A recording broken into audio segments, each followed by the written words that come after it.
Welcome to the Innovate Podcast, a place for auction business owners who have built successful operations but now want to scale their companies and leave a lasting legacy in the industry. If you want more growth, less grind, you've come to the right place.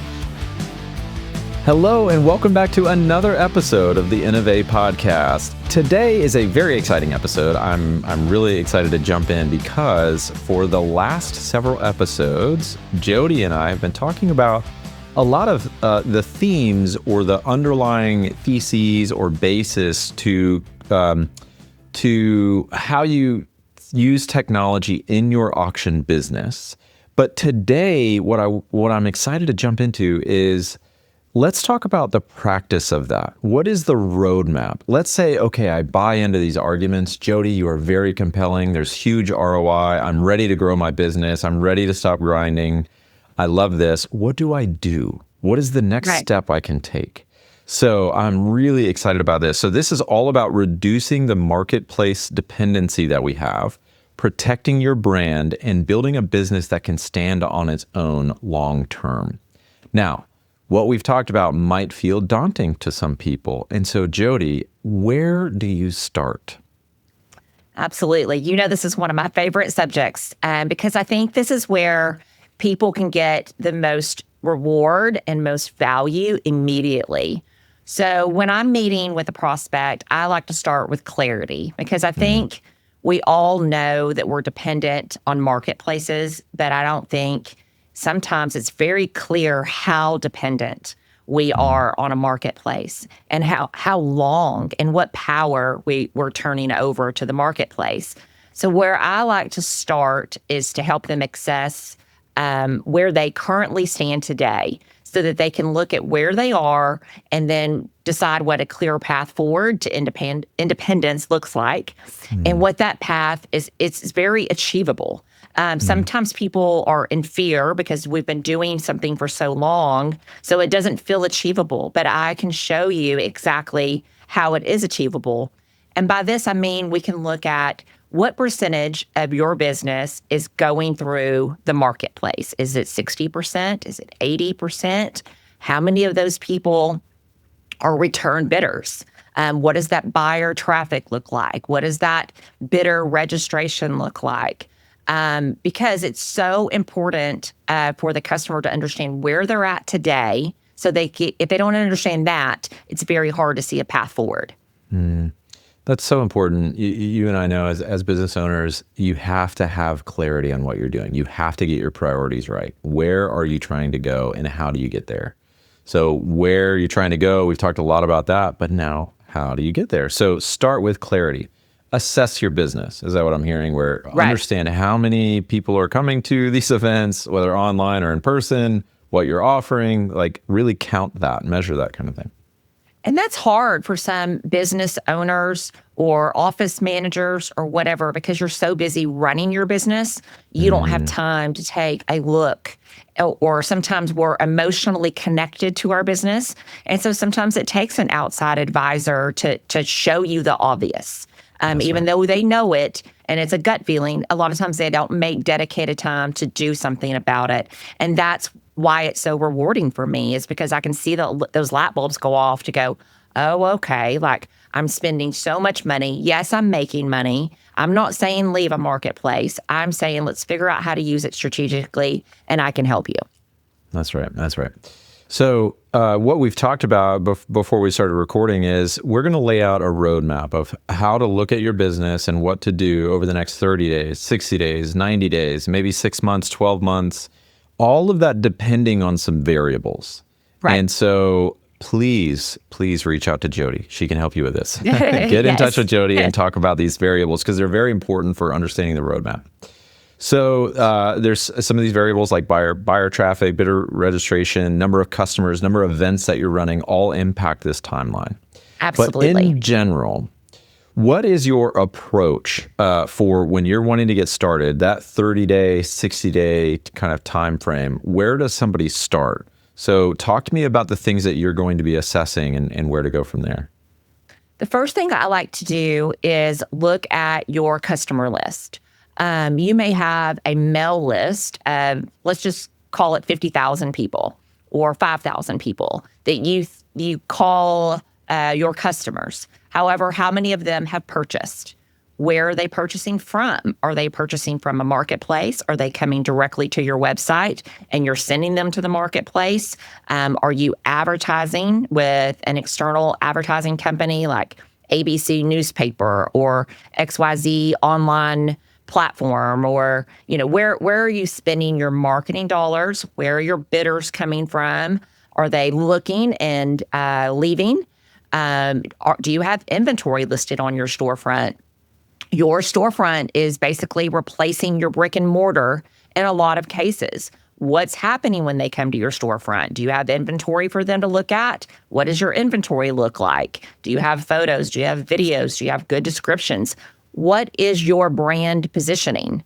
Do your customers know your name? Or are you just sending them to the marketplace? There's a lot of little tweaks that mean a lot, and that becomes very overwhelming.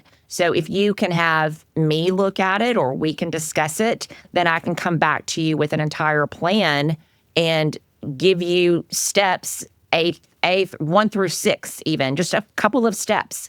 And Innovate can do that for you. I can teach you how to do it on your own. Of course, I want new Innovate customers always, but we can show you whether it's for Innovate or not for Innovate. It's something that you've talked about before is, and I know folks listening might feel this way, is that there might be this risk. If I'm off the platform, off the marketplace, there's a risk to revenue, but there's also risk for being on the marketplace. And we've talked about those things before, but can you touch briefly on those, that why you would want to, like during this period, there is risk, but can you talk about that? Like, how does this impact revenue? How do you think about that?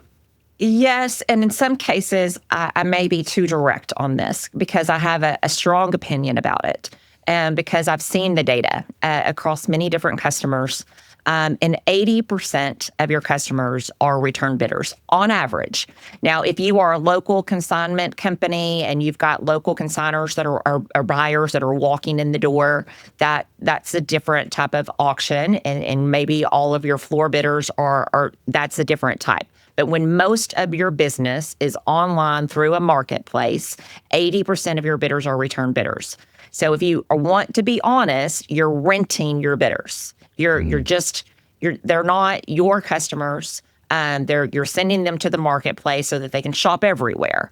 So I want to show you how to own that relationship, how to create a brand presence, how to build your own marketplace so that you're not so dependent, because there is risk in you living 100% of your business in the marketplace hands. What if they have technology errors? What if they decide to sell out overnight to another company? What if they decide to increase you from 10% or 2% to double that amount overnight? What does that do to your business, to your salary, to your employees, to your legacy? You have put all of this in the hands of what is working for you today. But we need to be, my opinion is, we need to be proactive and make a plan for how that marketplace could impact your business. First of all, I love your directness. But second of all, I have experienced this myself on a very small scale, where you're on a marketplace. Like I read a newsletter, and it's produced by a newsletter platform, and they shut me down. They shut my whole business down with no explanation. Yes. And I had to appeal it, and it took days to get back online. But they had no reason for it. It was just a algorithm that changed or whatever on their side, and just shut me down. So yeah, there's tons of risk. Yeah. Okay, so what I'm hearing is, first, gain clarity. Assess your business by some of these metrics. Consider the variables, the number of bidders, the events that you're running, these kind of things.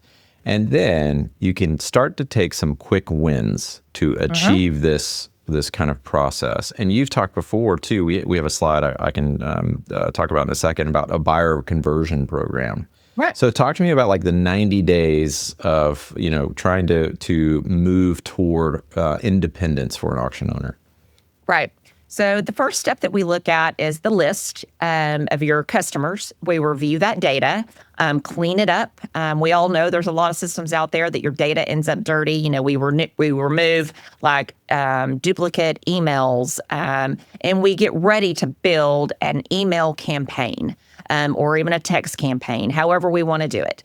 And so we'll together, and it would be branded in the auction house name. Innovate's always behind the scenes. We're your consultant, advisors, technology providers. And we will get an email campaign out that says, this customer is having an auction on December 15th. Here is a direct link to register. So they are going to go directly to your storefront.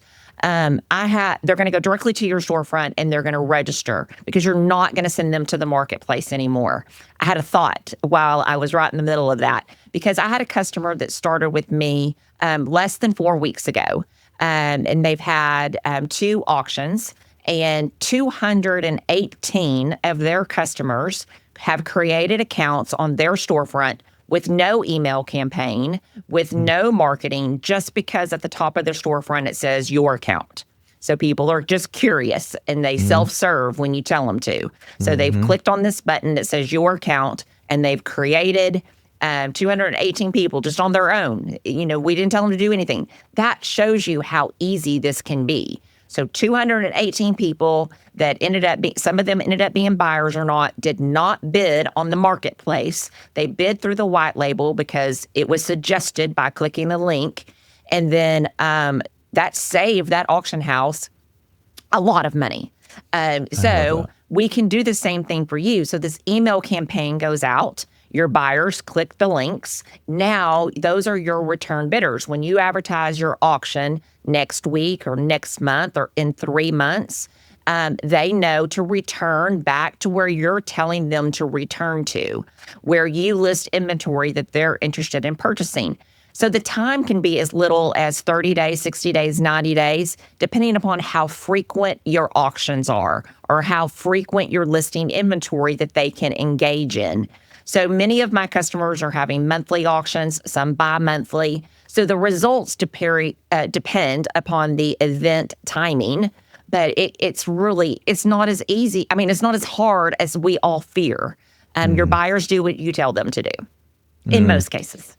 And you have to educate your clients, your customers, Yes, you do. as much as you can. Yeah. So presumably for those 218 that transferred over, 80% being return customers, you have 190 of your customers that are return repeat bidders that are now on your platform. That can be huge. Right. Yeah, I love that. Yep. I mean, the formula is, what is your total sales? What percentage comes through a marketplace? Take that percentage and assume 80% of that number is return bidders times whatever the marketplace is charging you, and that is your potential savings. And it's so easy to make the change. But it's not just about the money. It's a lot about the money, but I love money. So anyways, it's about creating, your brand it's a revenue risk. Let's just say the marketplace changes everything, or just one simple thing in it, or they start changing your inventory. I hear this from a lot of prospects, is if the marketplace goes in and makes changes to my inventory that I don't want to change. Or they take down pictures and I didn't know they took down pictures. You're not in control.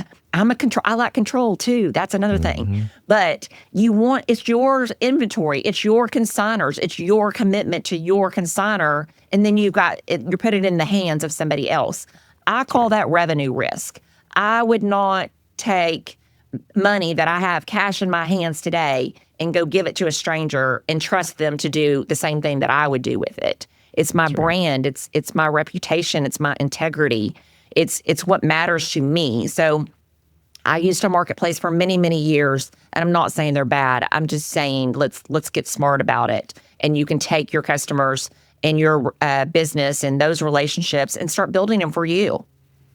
That's right. Something we talked about too is it's about legacy as well. If you're trying to build asset value in your business, selling the business, transitioning the business, transferring it to somebody else, your legacy is how you relate to your current customers. Do you own that relationship or not? Yeah, that's right. Really key. Okay, so we know that this is obviously not the flip of a switch. This is not something you can do overnight, but you can get some significant wins 30, 60, 90 days from now. But it's That's right. also a long-term strategy. So talk to me about, what does 6 months from now look like if somebody wanted to embark on this journey? How does that go? Right. By 6 months, I think it's really related to the inventory that you sell. So if you've got a buyer list of 5,000 and at 6 months, we have not captured 80% of those, I would assume that number is going to be very low from what I've seen. So at this point, at 6 months, you're going to be marketing for whatever marketing dollars that you were marketing before, or potentially reduced, because you're going to see that you've converted the majority of your bidders over, so you could reduce your marketing spend. But what you're going to start seeing in 6 months is that your new bidders are coming in from your white label, and that you're saving dollars on your return bidders and on new bidders. Hopefully, you're still gaining new bidders through the marketplace as well, but that's costing you less. And at this point, we're going to be able to measure what your cost is per bidder. So per bidder, what is your cost? What is your advertising cost per bidder? What is the advertising cost per item? We're going to be able to tell a lot of things and give you data based upon your customers and your inventory and the traffic that you have. That's so important, because you can help folks like a partner. Like, you're coming in and you're like, hey, here's what we're seeing in data now that we can see everything. Because I've been part of tech transformations where just having that data and that visibility is so key, because then you can actually make decisions. And so you guys use that data to help create these kind of like performance plans, and okay, what are we going to do in the next 90 days, the next 6 months, because of the data that we've seen. Is that how you guys like to think of it? Absolutely. I met with a customer a couple of weeks ago, and he was like, Jodi, this all sounds great, but I don't understand it. I don't have time for it. I'm running everywhere. I said, that's fine. Just let me do it. It's fine. Just give me the permission. Let me do it. And I'll talk to your marketing person. I'll talk to your, website guy, whatever it is. Me and my team, we will do it. That's what we do. So at Innovate, yes, we sell technology, absolutely. But we also, hopefully you can tell I'm passionate about it, but this is the biggest reward for people, is they go, oh, I can do this, and I have a partner that's going to help me do it. And then every 30 days, 60 days, 90 days, we're going to sit down and I'm going to show you the results. And we're going to say, you love it, you don't, whatever it is, but I know you're going to love it. I've seen it. It's been amazing. I love that. Okay, so somebody's taking on this journey this year, and they're wanting to revamp things. They're going through the 90-day steps. They're watching the 6-month marks. What about a year from now? Like, tell me that first year, what are you really looking for, and how would you help people kind of navigate their first year of this kind of independence journey? Again, it's going to go back to the data. The data is going to tell you. And I think you're going to be amazed in the first year how you went from reactive to proactive, and how this change that felt overwhelming to you, you're going to be like, how did I live without it? Like, how did I run my business before? Because I did it. I did it myself, and I was very reactive and very disheartened whenever, somebody would say, this inventory description is wrong, or you're trying to deceive me, or when that was never our intention. It's just that we were running like crazy people, and we just forgot to write that the transmission was bad, or we didn't have videos online. So we, forgot that one truck out of, the 10 that looked alike was the one that had a bad transmission. It was never my intention to deceive or to hide, but we were just running crazy, and maybe uploading inventory the night before. But I know that the processes that are in place with technology and creating logic and technology, automation, making those little tweaks, the 2%, the 10%, in 12 months, you're going to go, okay, I get it. You gain control of your business. That's something right. you talked about. Yeah, I love that. Yeah. I love that.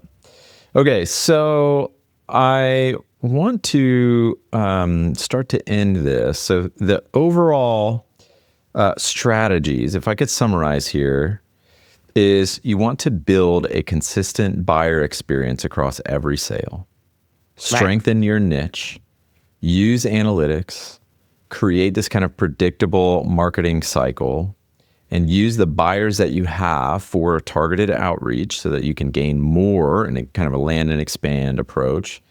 And then you can start to offer these kind of like hybrid sales marketplaces and things like that. So That's right. What I'm gathering is there's a lot of things that you can do once you start this process that are not really available to you on the marketplace. So it gains value over time. Right. You're limited to marketplace or marketing strategies.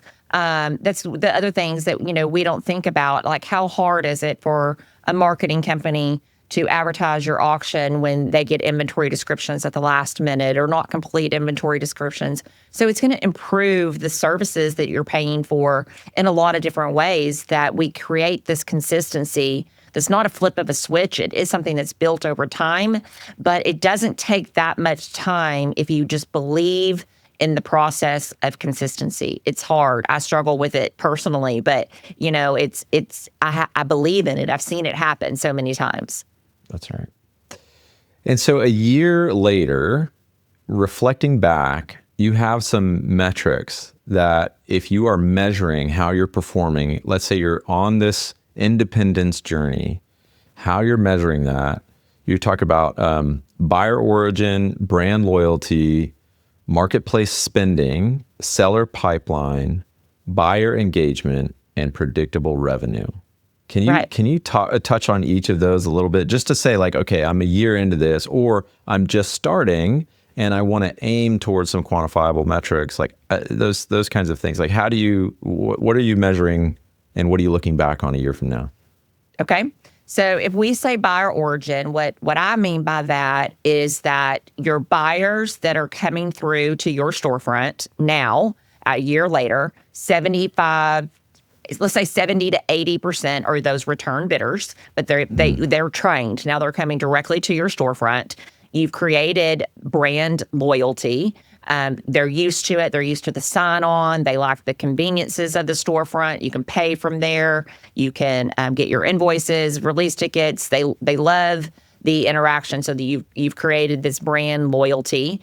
You've reduced your marketplace spend, so you can take those dollars and do other things with them. Maybe it's marketing, maybe it's hiring more staff, just different things. Now, inventory on your storefront, which is also what I would consider a consistent seller or consistent consigners. When your consigner's inventory is on your storefront, everybody likes to see their stuff. So when they see their stuff with better descriptions, more photos, more videos, or even just adding, many of my prospects today don't have inventory on their storefront at all. So I promise you that inventory on your storefront, photos, videos, and great descriptions means more bidders, higher bids, and more often, more of everything that's good. So more money. And so consigners will return and also be loyal to your brand if you're doing a good job. So if you've got more buyers to buy their stuff, that's positive for everybody. And so direct buyer and engagement, that basically means that you're engaged with your bidders. They know and understand what you're expecting them to do. They're used to your communications. They know your auction schedule. They know where to go. They know when to pre-bid. They know how things work. They're going to stay engaged because they like the service that they're getting from you.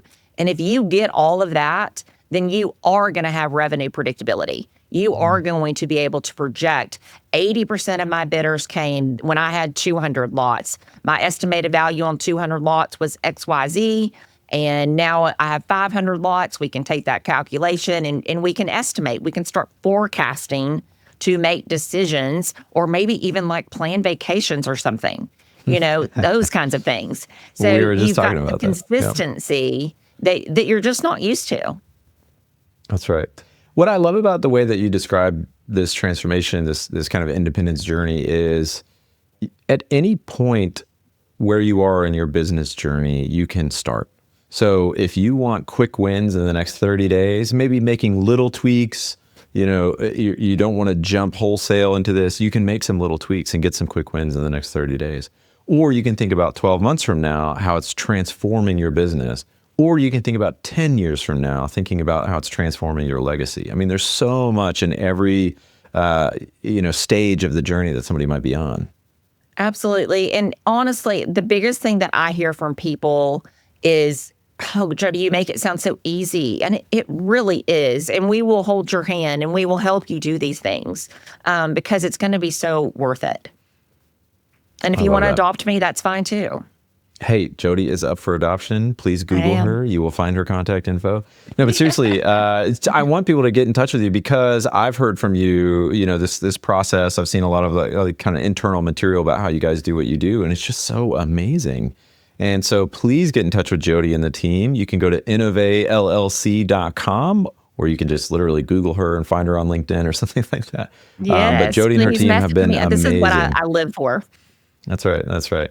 You guys have been amazing to really create this journey for people, taking them from wherever they may be in their journey and taking them to the next step. And so I'm excited There's for always people room for listening growth. and such. That's right. That's right.